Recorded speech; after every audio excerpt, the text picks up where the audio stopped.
Welcome to Serenity Path, where we embark on a transformative journey through the mysteries of life, death, and the cycle of existence. Have you ever asked yourself, where do we come from and where do we go? These aren't just philosophical questions, they are the foundation of human curiosity and contemplation.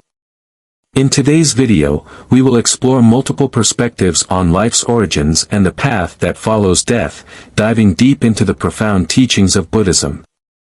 You'll hear not only ancient wisdom but also cutting-edge scientific research that sheds light on reincarnation, karma, and the cycle of rebirth. This video is packed with insightful details you won't want to miss. Stay with us to explore why your actions, thoughts, and even your speech may shape the course of your life, and your future lives. Are you ready to question everything you've believed about life and death? Then make sure to watch until the end for a full understanding of how we can break free from the cycle of samsara and move toward enlightenment. Chapter 1: Where do we come from and where do we go? In exploring the profound question of where we come from and where we go, we encounter a variety of answers from different belief systems. This question is not merely a philosophical query, but one that touches on the very essence of human existence and the mysteries surrounding life, death, and what follows. Let's dive deeper into the different perspectives on this issue, focusing particularly on how Buddhism answers these profound questions. For many, the idea of creation is deeply tied to the belief in a higher power, often embodied in the form of a deity or deities.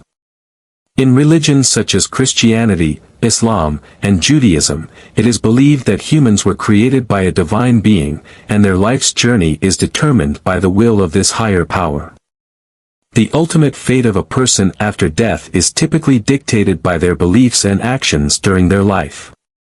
If they followed the divine path, they are rewarded with eternal life in heaven. If they strayed, they are condemned to eternal suffering in hell. However, this view raises some significant ethical dilemmas. The idea of eternal suffering for a finite life seems unjust when you reflect on it deeply. Take, for example, the case of a child born with a severe disability or a young person dying prematurely from a disease. If one believes in a creator, how can one explain these tragedies within the framework of divine justice? How is it possible to reconcile the image of a benevolent creator with the suffering of innocence?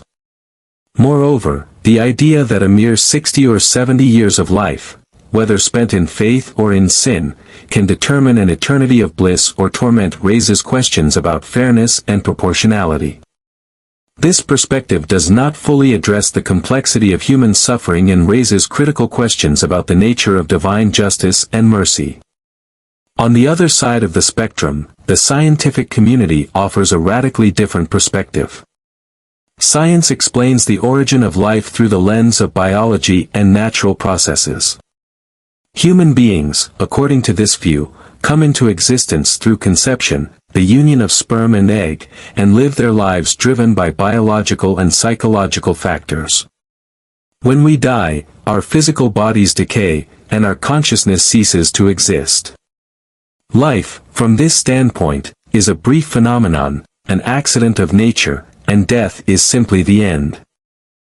Yet, even within this materialistic worldview, there are challenges.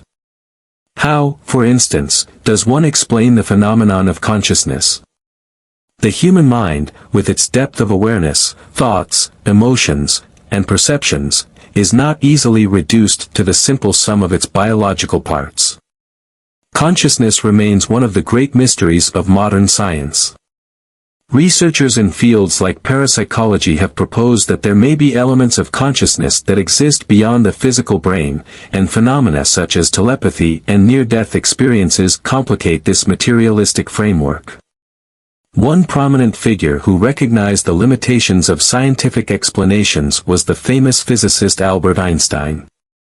Although he was deeply rooted in science, Einstein once said, "Science without religion is lame, religion without science is blind." In this quote, he acknowledged that there might be elements of human experience that science alone cannot explain, such as the deep sense of purpose or the spiritual experiences many report having throughout their lives. Buddhism, however, offers a radically different understanding of where we come from and where we go. According to Buddhist teachings, life is not an isolated event determined by the whims of a deity, nor is it simply an accident of biology. Rather, life is part of an ongoing cycle of birth, death, and rebirth, known as samsara. The Buddhist view posits that our consciousness is not created at the moment of birth, nor does it simply end at the moment of death. Instead, consciousness is a continuation of the mental energy that we have accumulated through our actions, thoughts, and experiences. This energy, which is shaped by our past deeds, karma, moves through the cycle of samsara from one life to the next. When a person dies, their consciousness does not vanish, it reconfigures itself, seeking a new body to inhabit. This process of rebirth is not a random or mechanical process, it is guided by the accumulation of karma, the sum of our actions, thoughts, and intentions. The conditions of our new life, our health, circumstances, and even our personality, are all influenced by the mental energy we carry forward from past lives. Consider, for instance, a well-known figure like Steve Jobs. Jobs, known for his extraordinary vision and innovation, spent much of his life creating a world-changing company, Apple. He was driven by a profound sense of purpose and a relentless pursuit of excellence. If we apply the Buddhist concept of karma, we could argue that Jobs' actions, driven by a deep mental energy shaped by past experiences, played a role in shaping his success in this life. His life's journey may have been deeply influenced by the accumulation of positive karma, whether from this lifetime or past ones. In Buddhism, it is said that we carry forward the fruits of our past deeds, both positive and negative, into each new life. Although Buddhism offers a spiritual and metaphysical explanation for the continuity of consciousness, it is important to note that some modern scientific research has begun to support aspects of the Buddhist view. In recent years, research in the fields of consciousness studies and parapsychology has raised questions about the nature of the mind and its connection to the body. For example, Dr. Ian Stevenson, a renowned parapsychologist at the University of Virginia, spent decades studying children who claimed to remember past lives. In his research, Stevenson documented hundreds of cases in which children, some as young as 2 or 3 years old, recalled detailed memories of past lives, sometimes from distant places or cultures they could not have been exposed to in their current life. These memories were often so vivid and accurate that they were verified by independent investigators, providing compelling evidence for the possibility of reincarnation. While many scientists dismiss these findings as anecdotal or superstitious, the consistent nature of these cases has led some researchers to reconsider the materialist view of consciousness. The phenomenon of past life memories, as documented by Stevenson, challenges the idea that consciousness is solely the product of the brain and suggests that there may be more to the human experience than meets the eye. In Buddhism, the concept of rebirth is not a doctrine to be blindly accepted, but rather a challenge for the individual to investigate and experience directly. The Buddha himself encouraged his followers to question everything, to investigate the nature of their own experience, and to come to their own conclusions. This is why Buddhist teachings are often framed in terms of inquiry and personal realization. Ask yourself, what is the nature of my consciousness? How do my thoughts and actions shape my experience of the world? Am I living in a way that leads to greater wisdom, compassion, and understanding, or am I merely reacting to life out of ignorance and attachment? These are the types of questions that Buddhism encourages us to reflect upon deeply. In the end, the question of where we come from and where we go is not just a question about metaphysics or theology, it is a question about how we live our lives today. It challenges us to reflect on our actions, our thoughts, and the way we interact with the world around us. Buddhism teaches that by understanding the nature of our consciousness, and by cultivating positive mental habits, we can begin to break free from the cycle of samsara and move toward enlightenment. Through meditation, mindfulness, and ethical living, we can slowly purify our minds and gradually reduce the negative impact of past karma. This is the ultimate aim of Buddhist practice, to transcend the cycle of birth and death, and to reach a state of ultimate peace, nirvana. Chapter 2, The Cycle of Rebirth, Samsara. The cycle of rebirth, or samsara, is one of the most profound and central teachings of Buddhism. It provides a comprehensive framework for understanding the nature of life, death, and the continuous transformation of consciousness. In Buddhism, samsara is not simply a mechanical process of birth and death, it is a dynamic, cyclical pattern driven by the forces of karma and the attachment to desires and ignorance. At its core, samsara represents the continuity of existence, not a series of discrete, isolated lives. It is an unbroken cycle of birth, death, and rebirth that all sentient beings are subject to until they achieve enlightenment. In the Buddhist view, nothing in the universe is truly static or final. Just as clouds cycle into rain, and rain cycles back into water, so too does life flow through a constant process of transformation. Think of samsara like the changing of seasons. The fall of leaves in autumn leads to the birth of new growth in spring. Life, in this sense, never truly disappears, it merely transforms. This transformation is driven by the law of karma, the principle that every action, thought, and word carries consequences that shape future experiences. While we often view life and death as separate events, Buddhism teaches us to see them as parts of the same continuum. There is no true end, only a continuation of consciousness, shaped by the experiences and actions we accumulate in each life. This cyclical process is known as samsara, and it continues endlessly until one can break free from the attachments that keep the cycle turning. Karma, the law of cause and effect, is the engine that drives samsara. Every thought, speech, and action we engage in creates an imprint on our consciousness. These imprints, formed by our intentions, become the seeds of future experiences, both in this life and in future rebirths. Take a moment to reflect on the life of a powerful individual, such as Nelson Mandela. Mandela's actions, motivated by compassion, justice, and forgiveness, led to immense personal sacrifice, yet they also brought about his own freedom and the liberation of millions. His karma, accumulated through countless acts of kindness, courage, and integrity, shaped his path. Not only in his lifetime but, according to Buddhist teachings, it will have an impact on future lives as well. Similarly, consider figures who have caused harm, such as dictators or tyrants. Their actions, driven by hatred, greed, and cruelty, leave behind negative imprints on their consciousness. These imprints create suffering in their current lives and will likely result in future challenges or suffering in the next cycle of rebirth. While they may enjoy power and success in this life, the consequences of their actions will not be lost. These karmic imprints are not simply erased but follow them throughout the cycle of samsara. In Buddhism, samsara is not a single realm of existence but rather consists of 6 distinct realms into which one can be reborn, depending on the karmic imprints carried from past lives. These realms are: 1. The realm of hell, Naraka. The hellish realm is often portrayed as a place of intense suffering.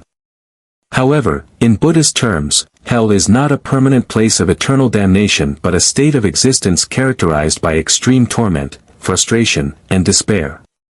This realm is a consequence of negative karma, particularly when one has committed severe harm toward others. But just as one can rise from the depths of suffering, beings in the hell realm are not there forever. Once the karmic debts are paid, they are reborn into other realms. 2. The realm of hungry ghosts, Preta. Beings in this realm are driven by insatiable desire, unable to find satisfaction no matter how much they consume. It represents the extreme of greed, attachment, and craving. Individuals reborn as hungry ghosts are often depicted with large stomachs and small mouths, symbolizing the constant yearning they can never fulfill. This realm reflects the psychological condition of unrelenting desire, a state many of us can relate to in moments of excess or material obsession.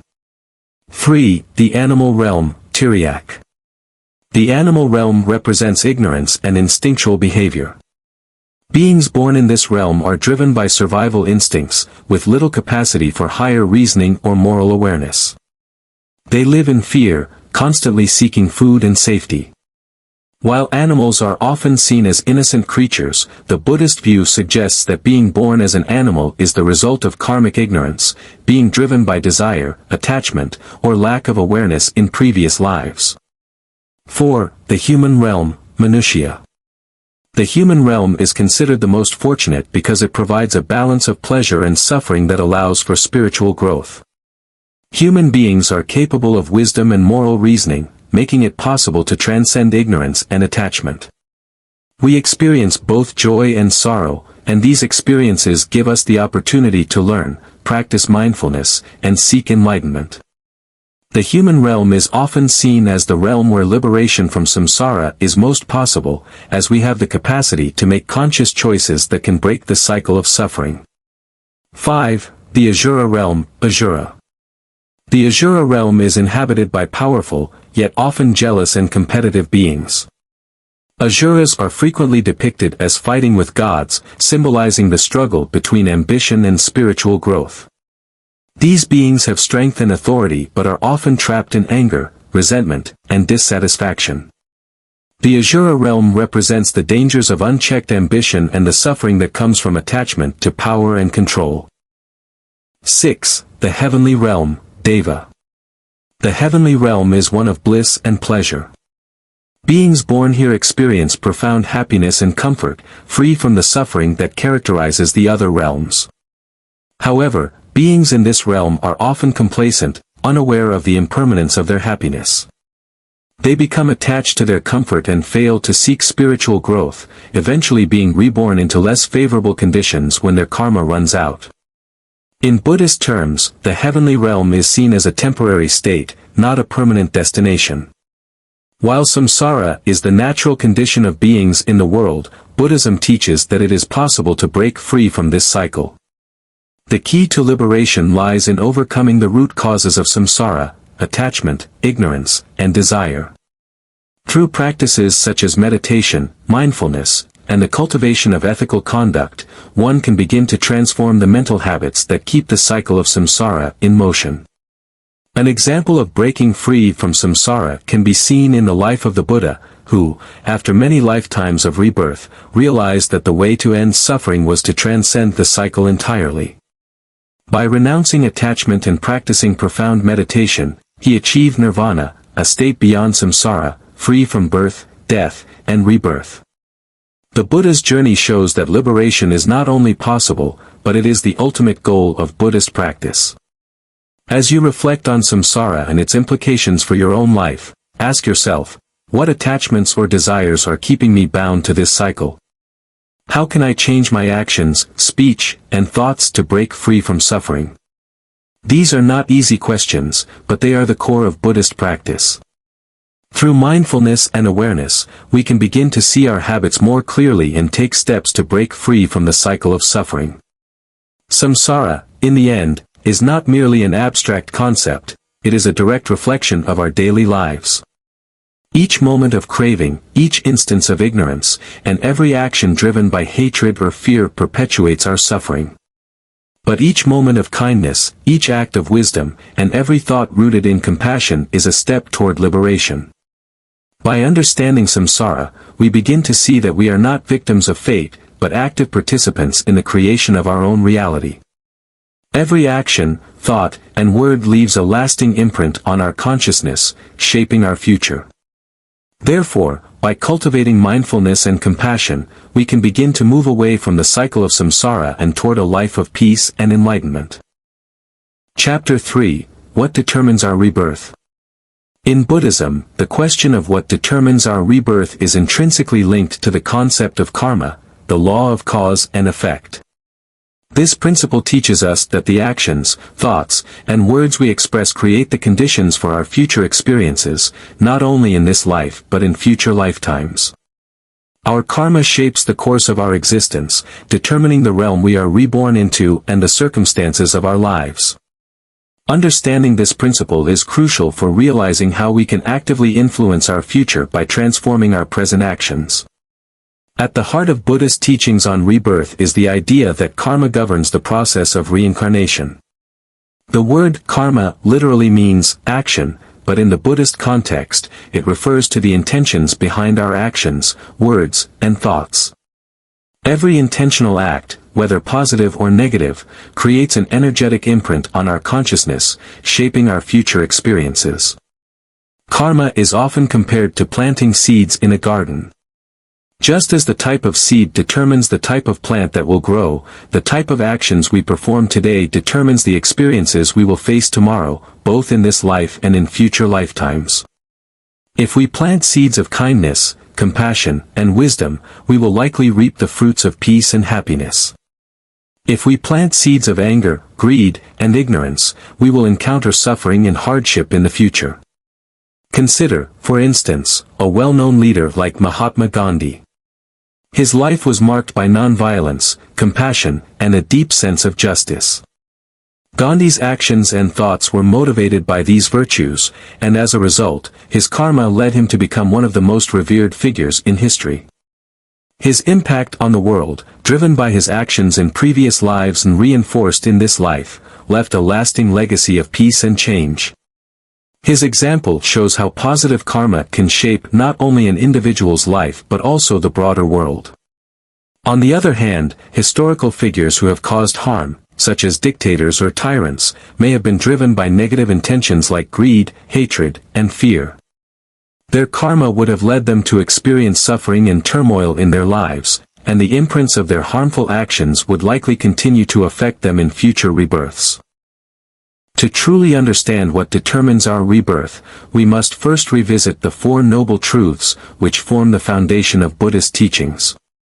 These truths provide a roadmap for understanding suffering and the path to liberation from samsara. 1. The truth of suffering. Dukkha life is filled with suffering, from the pain of birth, aging, and illness to the frustrations of desire and dissatisfaction. This suffering is a natural part of samsara, and it is universal for all beings. 2. The truth of the cause of suffering. Samadaya. The cause of suffering is attachment, craving, and ignorance. Our desires and attachments bind us to samsara, causing us to continue accumulating negative karma and perpetuating the cycle of rebirth. 3. The truth of the end of suffering. Nirodha. It is possible to end suffering by letting go of attachment, craving, and ignorance. This is the goal of Buddhist practice, to transcend samsara and achieve nirvana, a state of ultimate peace and liberation. 4. The truth of the path to the end of suffering. Magga. The path to liberation is the Noble Eightfold Path, which consists of right understanding, right intention, right speech, right action, right livelihood, right effort, right mindfulness, and right concentration. By following this path, we can begin to purify our actions, thoughts, and speech, creating positive karma that will determine a favorable rebirth.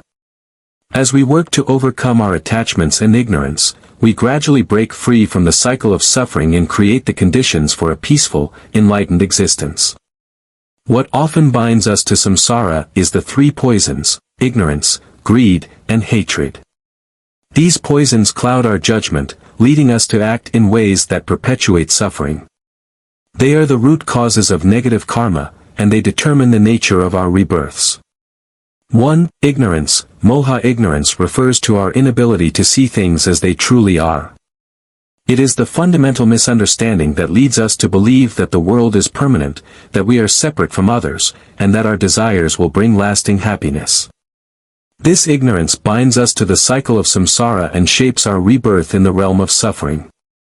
2. Greed. Lobha. Greed is the insatiable craving for things we believe will bring us happiness. Whether it's material wealth, power, or sensory pleasures, greed blinds us to the impermanence of all things, causing us to become attached to fleeting experiences. This attachment keeps us bound to the lower realms of existence, where desire and dissatisfaction reign. 3. Hatred. Dvesha. Hatred is the aversion to things we find unpleasant or threatening. It is a destructive force that arises from fear, jealousy, or anger. Hatred causes us to act out of aggression, harming others and perpetuating negative karma.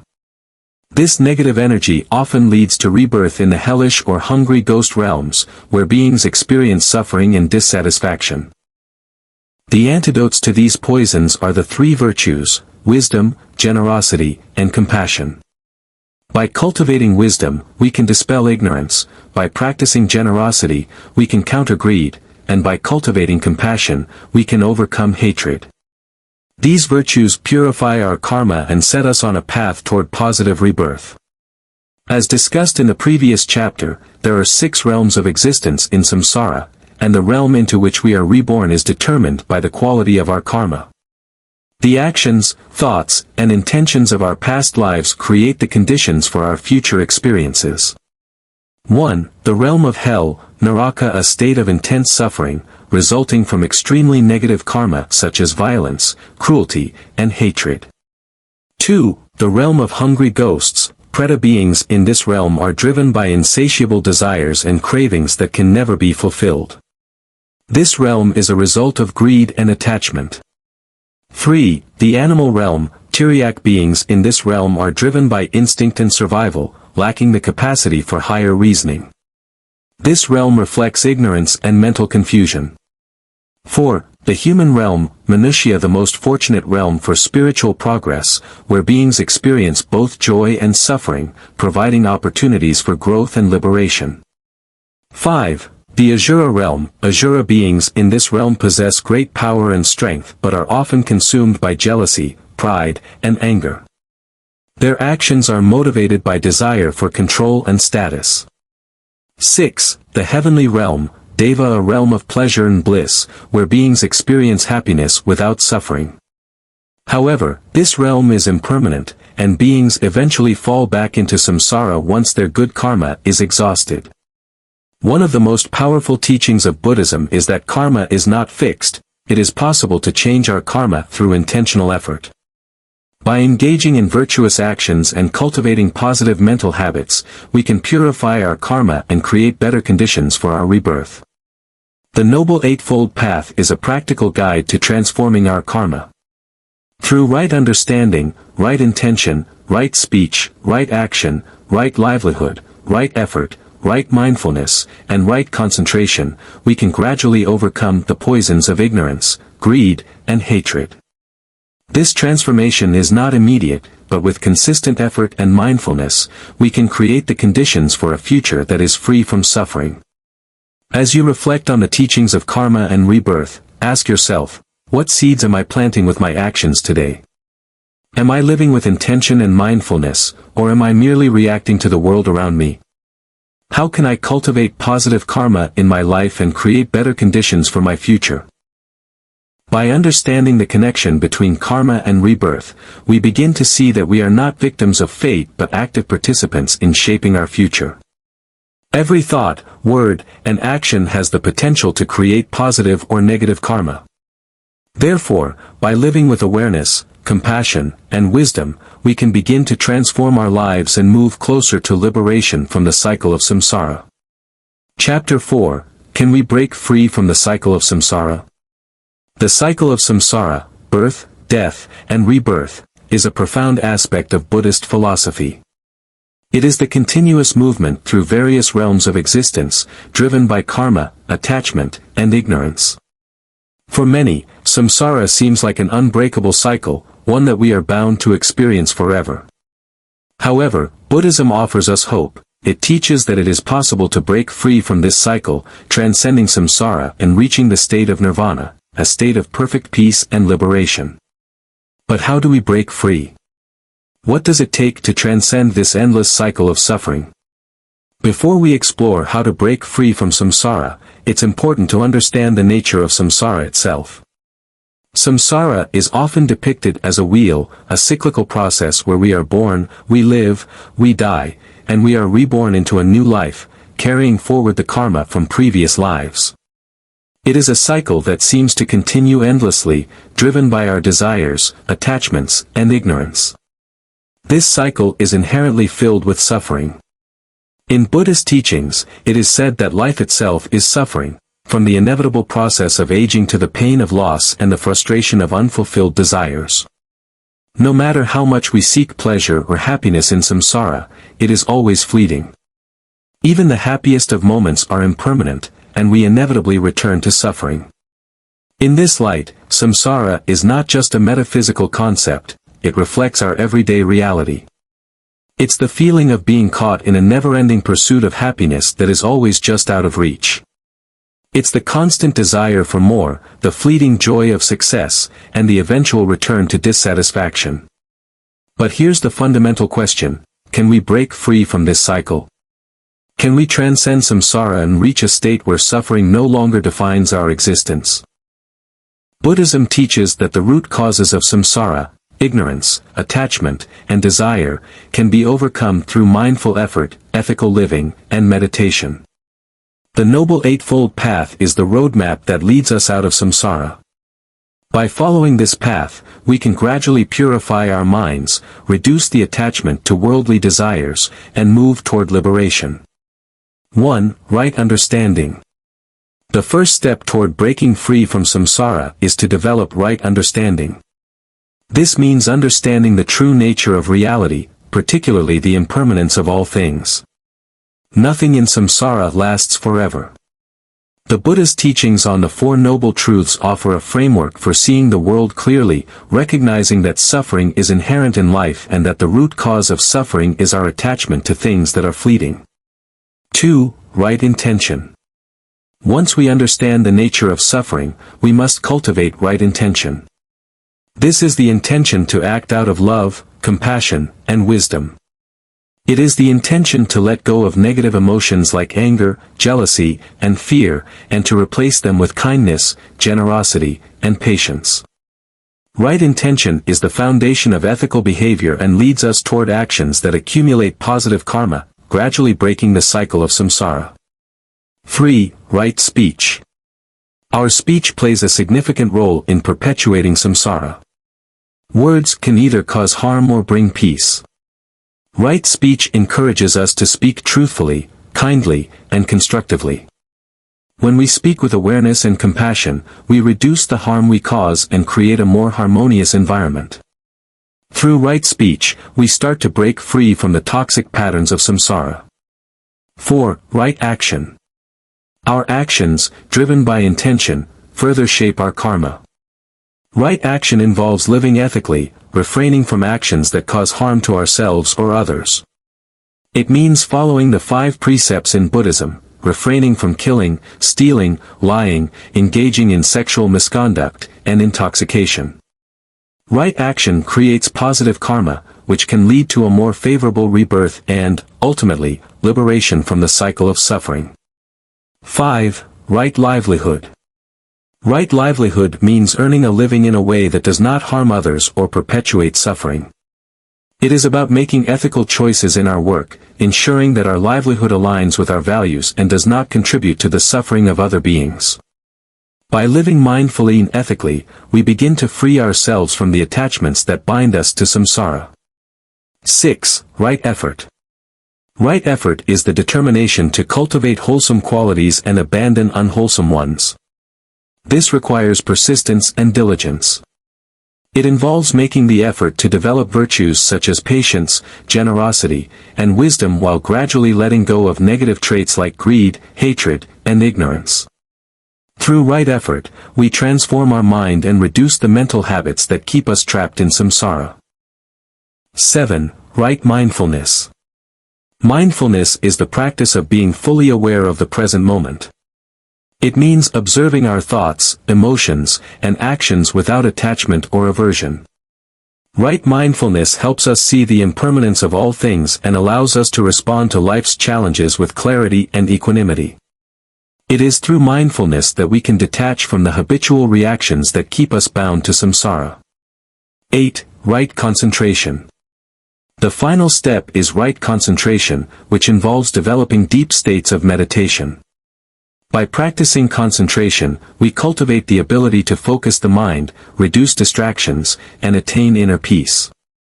Meditation helps us to see the true nature of our thoughts and emotions, enabling us to transcend them and ultimately break free from the cycle of samsara.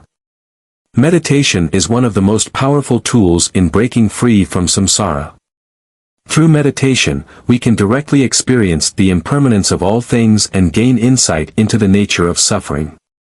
Meditation helps us observe our desires and attachments without becoming overwhelmed by them, allowing us to develop the wisdom needed to transcend the cycle of birth, death, and rebirth. Consider the example of the Buddha's enlightenment. The Buddha achieved nirvana not through intellectual understanding alone but through direct experience in deep meditation. It was through his practice of mindfulness and concentration that he saw the truth of existence and broke free from samsara. His path to liberation offers a model for all of us. Meditation is not merely a practice for relaxation, it is the key to understanding and breaking the cycles that bind us to suffering. Compassion is another essential component in breaking free from samsara. When we practice compassion, we start to see others as interconnected with ourselves. This understanding reduces the attachment to self-centered desires and opens the heart to the suffering of others.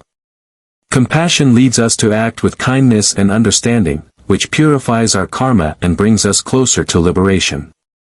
Compassion, combined with wisdom, forms the foundation of a balanced life. As we deepen our understanding of impermanence and suffering, we begin to develop greater empathy for others. This empathy helps us release the attachments and aversions that keep us trapped in samsara, guiding us toward a more peaceful and liberated existence. The ultimate goal of Buddhist practice is to transcend samsara and achieve nirvana, a state of total liberation from suffering. Nirvana is not a place, but a state of mind. It is the cessation of all craving, attachment, and ignorance. When we attain nirvana, we no longer cycle through birth and death. We are free from the grasp of samsara. However, achieving nirvana is not something that happens overnight. It is a gradual process of purification and transformation. The path requires persistent effort, wisdom, and compassion. But as we move closer to nirvana, we begin to experience greater peace, joy, and freedom from suffering. As you reflect on the teachings of samsara and liberation, ask yourself, what attachments and desires are keeping me bound to samsara? How can I reduce my cravings, my aversions, and my ignorance? What steps can I take today to begin breaking free from the cycle of suffering? Breaking free from samsara is not a distant dream, it is a real possibility for anyone who is willing to engage in the path of mindfulness, wisdom, and compassion. Through the Noble Eightfold Path, meditation, and the cultivation of virtues, we can gradually transcend samsara and move toward the ultimate goal of nirvana. Chapter 5: What proves that we will be reborn after death? The question of whether we will be reborn after death is central to the Buddhist understanding of life and the nature of existence. Unlike some religious traditions that promise eternal life or eternal damnation based on the deeds of one lifetime, Buddhism presents a more dynamic, continuous view of existence. But how can we be certain that rebirth exists? Is there any evidence beyond faith and philosophy to support the idea of reincarnation? While the concept of rebirth may seem abstract to many, there are increasingly compelling cases and scientific research that suggest reincarnation may not just be a religious belief, but an observable phenomenon. In Buddhism, rebirth is a continuation of the consciousness rather than the soul. The Buddha taught that our consciousness, driven by karma, our actions and intentions, moves from one life to the next, but it is not a static soul that is reborn. Rather, it is the karmic imprint, the mental energy formed by our past actions, that carries on. The process of rebirth is not random but is conditioned by the actions of previous lives. This view of rebirth is in stark contrast to the notion of a fixed, unchanging self that is carried from one life to the next. Buddhism teaches that there is no permanent self, anatta, only a stream of consciousness that flows through different forms over time. In this context, death is not an end but a transition, just as sleep is not an end to consciousness but a temporary interruption of our waking state. Over the years, there have been numerous documented cases that provide evidence for the concept of reincarnation. One of the most notable researchers in this area was Dr. Ian Stevenson, a psychiatrist and professor at the University of Virginia.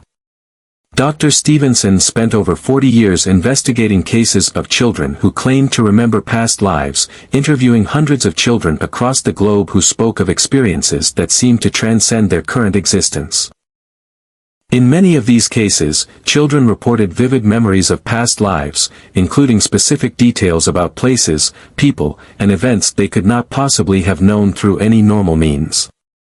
One of the most famous cases that Dr. Stevenson studied was that of a young girl named Shanti Devi, who, at the age of 4, began to recall a past life in a different village, hundreds of miles from where she was born.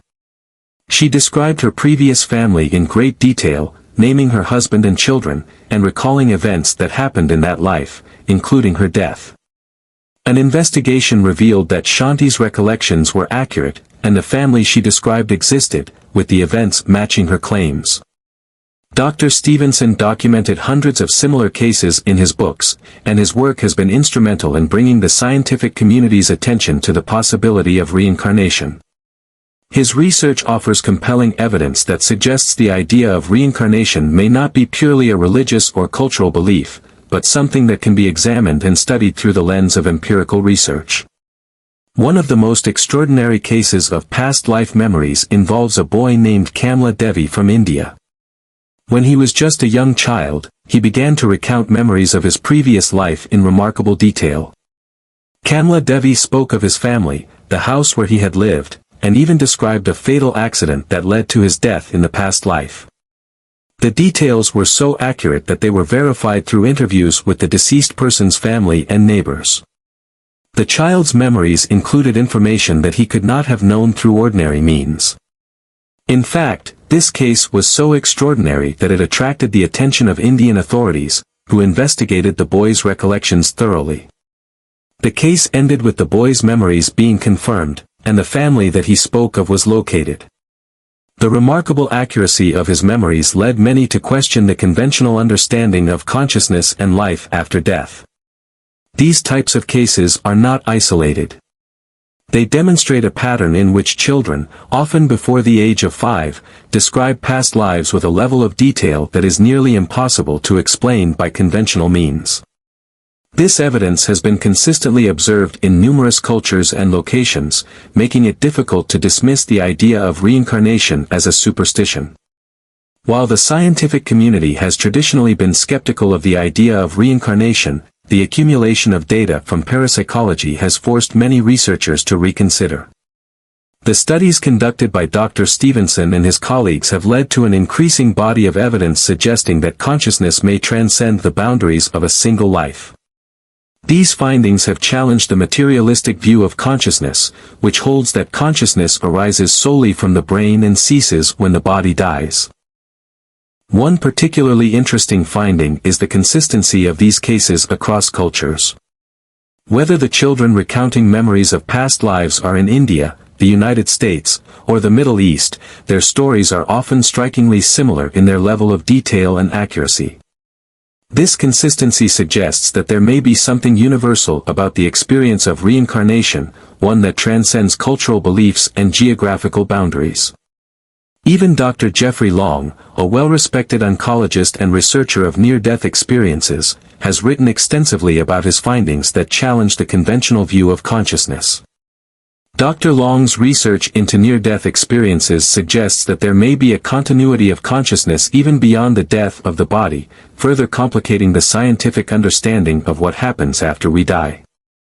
The mind-body connection is central to understanding how reincarnation may work. In Buddhist teachings, consciousness is not limited to the physical body, rather, it is a dynamic force that transcends the physical. When a person dies, the energy of their consciousness does not vanish but is transferred, seeking a new body to inhabit. This idea is not unlike the concept of energy conservation in physics, where energy is neither created nor destroyed but only changes form. Similarly, consciousness, shaped by karma, transforms and seeks new forms in each new life. This view challenges the materialistic understanding of life, which often sees the mind as merely a byproduct of brain activity. Instead, Buddhism suggests that the mind or consciousness is an independent, non-material phenomenon that continues on its journey, taking shape in different forms based on the karmic imprints left by previous actions. Another line of evidence for reincarnation comes from past life regression therapy. This therapeutic technique, often conducted under hypnosis, has been used by various practitioners to help individuals access memories of previous lives. While past life regression therapy is still a subject of debate, many individuals report vivid recollections of past experiences, complete with details that they could not have known in this life.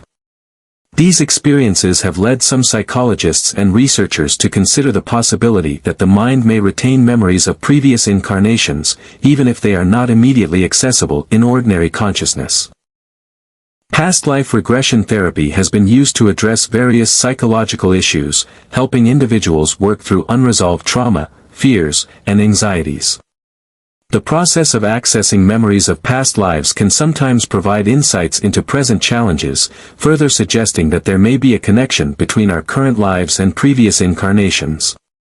From a Buddhist perspective, the evidence for reincarnation does not need to be proved by science or parapsychology. The Buddha himself encouraged his followers to test the teachings through direct experience rather than blind faith. In Buddhism, the ultimate proof of reincarnation is not found in external evidence, but in the personal realization of the nature of life and death. The Buddha taught that by cultivating mindfulness, meditation, and wisdom, individuals could come to a direct understanding of samsara and rebirth. This is the true proof that transcends theoretical knowledge. Through practice, we experience the truth of impermanence and the cycle of birth and death. Our own experience of suffering and liberation through meditation serves as evidence of the principles of samsara and rebirth, validating the teachings through personal insight rather than external validation. While there is growing evidence that suggests reincarnation is a real phenomenon, the question remains, can we truly know for sure? In the end, the belief in rebirth is not about proving the existence of past lives through scientific data or empirical evidence, it is about understanding the nature of suffering and the possibility of liberation. Rebirth is a concept that invites us to reflect on the nature of our actions, the consequences of our choices, and the potential for change across lifetimes. Ultimately, whether or not reincarnation can be fully proven through science, the teachings of Buddhism offer a practical and transformative path for dealing with the suffering of samsara. The knowledge of rebirth encourages us to live mindfully, to cultivate good karma, and to work toward liberation from the cycle of life and death. Chapter 6: How can we cultivate positive karma to influence our rebirth? One of the central tenets of Buddhist philosophy is that our actions, thoughts, and speech create the conditions for our future lives. The concept of karma, the law of cause and effect, holds that every intentional action leaves an imprint on our consciousness, shaping our destiny not just in this life but in future lifetimes as well. If we are to transcend the cycle of samsara and move toward liberation, it is essential to understand how we can cultivate positive karma that will lead to a more favorable rebirth. But how exactly can we create positive karma? What practices and behaviors will help us transform the karmic imprints that we carry and move closer to liberation? In this chapter, we explore the ways in which we can intentionally cultivate positive karma, and the profound effects these actions can have on our future rebirths and spiritual development. In Buddhism, karma is not just about actions but also about intention. The Buddha taught that the root of karma lies in the mind, it is our intentions that shape our actions and their results. Right intention, which is the second step on the Noble Eightfold Path, involves cultivating thoughts and intentions that are rooted in nonviolence, compassion, and renunciation of attachment. The power of intention can be illustrated through an example. Consider someone like Mother Teresa, whose life was devoted to serving the poor and sick. Her actions were motivated by an intention of compassion, to alleviate the suffering of others. This pure intention created positive karma, not only benefiting those she helped in this life but also shaping her future lives toward greater wisdom and compassion. Her actions were not driven by personal gain or selfish desires, but by a deep sense of service and altruism, which is a hallmark of positive karma. Similarly, when we engage in actions with the intention of helping others, whether it's in our family, our community, or the world, we are creating the karmic conditions for a more peaceful and harmonious future. The Buddha taught that the root of positive karma is always the intention behind the action. When our intentions are motivated by love, kindness, and wisdom, the actions that follow will naturally create beneficial results. The next key step in cultivating positive karma is right action, which refers to ethical conduct. In Buddhism, right action involves adhering to the moral principles laid out by the Buddha, particularly the 5 precepts. These precepts are designed to guide us in creating a life free of harm, not only for ourselves but for all beings. The 5 precepts are: 1. Refraining from killing. The act of taking life, whether human or animal, creates negative karma and perpetuates suffering. By refraining from harm and practicing compassion toward all living beings, we create positive karma that leads to a more peaceful and harmonious future. 2. Refraining from stealing. Stealing, or taking what does not belong to us, causes harm to others and creates a cycle of greed and deprivation. By living with integrity and practicing generosity, we create a flow of positive energy that helps us develop a more virtuous nature. 3. Refraining from lying. Dishonesty distorts the truth and leads to confusion and distrust. By speaking truthfully and with kindness, we cultivate a sense of transparency and openness that creates positive karma. 4. Refraining from sexual misconduct. Ethical behavior in relationships, based on mutual respect and trust, leads to a harmonious existence. By avoiding actions that harm others or ourselves in our relationships, we generate a positive karmic impact. 5. Refraining from intoxication. Intoxication leads to the loss of mindfulness and clarity, which can result in harmful actions and negative karma. By cultivating mindfulness and awareness, we can maintain a clear mind and live in a way that is consistent with ethical principles. When we follow the path of right action, we are not only helping to reduce suffering in the world but also shaping our future in profound ways. Our ethical conduct helps us purify our minds and hearts, and in turn, our actions create a favorable environment for positive rebirths. Right speech is another crucial aspect of cultivating positive karma. The Buddha taught that our words have immense power. Words can heal or harm, inspire or destroy. Right speech involves speaking truthfully, kindly, and helpfully. It includes refraining from lying, gossiping, slandering, or using harsh words. By using speech that is uplifting and truthful, we contribute to the creation of positive karma. Take, for example, Barack Obama, who, as President of the United States, often used speech as a tool for healing, reconciliation, and inspiration.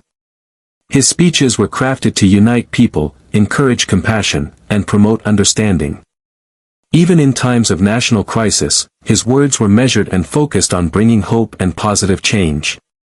His ability to use speech for good is a powerful example of how words, when used wisely, can create a lasting positive impact on both the speaker and the listener. In our own lives, we can practice right speech by being mindful of how we communicate with others. When we speak with compassion and respect, we not only create positive karma for ourselves but also contribute to the well-being of others.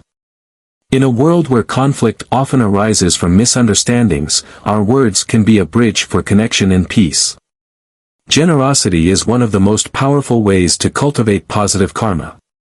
In Buddhism, dana, or generosity, is considered one of the highest virtues. The Buddha taught that giving, whether it is in the form of material resources, time, or love, creates a flow of positive energy that benefits both the giver and the recipient. Generosity is not just about giving money or material goods, it can also involve offering our time, energy, or emotional support to those in need. A simple act of kindness, such as helping someone in distress or offering a listening ear, creates positive karma. This kind of generosity is not motivated by expectation or a desire for recognition, but by a genuine wish to alleviate the suffering of others. Consider Bill and Melinda Gates, who have committed a significant portion of their wealth to philanthropy through the Bill and Melinda Gates Foundation. Their generosity has had a profound impact on global health, education, and poverty alleviation. Through their giving, they have accumulated a vast amount of positive karma, not only improving the lives of millions but also setting an example for others to follow. Generosity, in all its forms, is a powerful tool for cultivating positive karma. The more we give, the more we free ourselves from attachment and craving, and the more we create conditions for a positive future. Finally, the practice of meditation and mindfulness plays a crucial role in cultivating positive karma.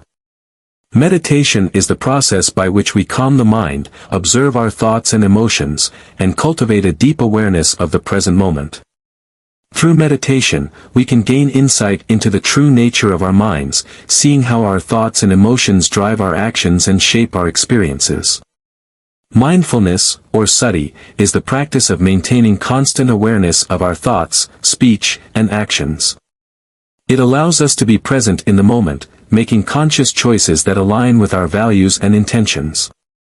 When we practice mindfulness, we are able to respond to life's challenges with clarity and equanimity, rather than reacting impulsively or out of attachment. By cultivating mindfulness and meditation, we can gradually purify our minds and reduce the mental habits that perpetuate negative karma. As we become more aware of our thoughts and actions, we are better able to live in accordance with the principles of compassion, wisdom, and ethical conduct. The effects of positive karma are not limited to this life alone. As we accumulate good karma through our actions, speech, and intentions, we create the conditions for a favorable rebirth in the future. Buddhism teaches that our future lives are shaped by the karmic imprints we carry forward from our past actions. The more positive karma we generate, the more likely we are to be reborn in a realm where we can continue to progress on the path to liberation. A person who consistently practices kindness, generosity, and wisdom is more likely to be reborn in favorable circumstances, where they can continue to cultivate these virtues. Conversely, someone who engages in negative actions, driven by greed, hatred, and ignorance, is more likely to be reborn in a difficult situation, where they will experience suffering in the consequences of their past deeds. Ultimately, the goal of cultivating positive karma is not just to improve our future rebirths but to transcend the cycle of samsara entirely. Through the purification of our actions, thoughts, and speech, we gradually break free from the cycle of birth and death, reaching the ultimate state of peace and liberation, nirvana. As we reach the end of this enlightening journey, one thing is clear: the answers to where we come from and where we go are not simple or fixed. Whether you resonate with the scientific explanations or the spiritual teachings of Buddhism, it's undeniable that each of us has a profound impact on the course of our existence. Our actions, intentions, and thoughts create ripples through time, shaping not just this life, but the next. We hope this video has inspired you to reflect deeply on your own actions and their long-term consequences. Don't forget to like, comment, and subscribe to Serenity Path so you can continue exploring these mysteries with us. Your insights and thoughts are valuable, and we'd love to hear them in the comments below. If you feel ready to take control of your karma and begin your path to enlightenment, this channel will be here to guide you every step of the way. Thank you for watching, and remember, the journey toward wisdom and peace begins with a single thought.